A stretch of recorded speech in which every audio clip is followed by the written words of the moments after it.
violent treatment of foreign journalists in China in recent weeks is becoming its own news story.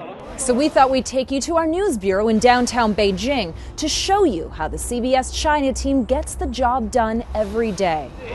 Foreign TV crews have been at odds with authorities for decades. This footage of a CBS cameraman was shot in the 1990s. Hands-on harassment of journalists was common back then. And even though it's an issue again now, we usually deal with more subtle problems.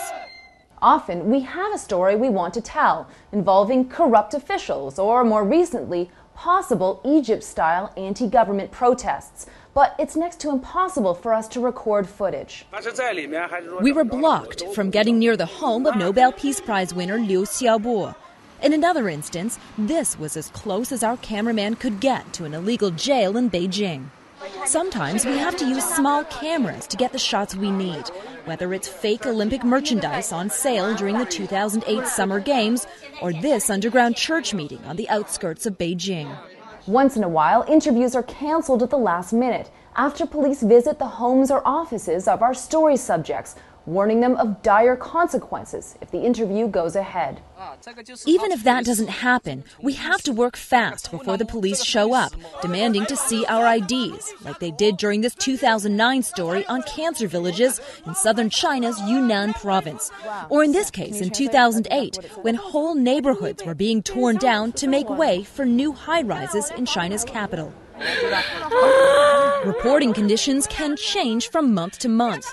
During the 2008 Sichuan earthquake, we had unprecedented access to shoot whatever we wanted.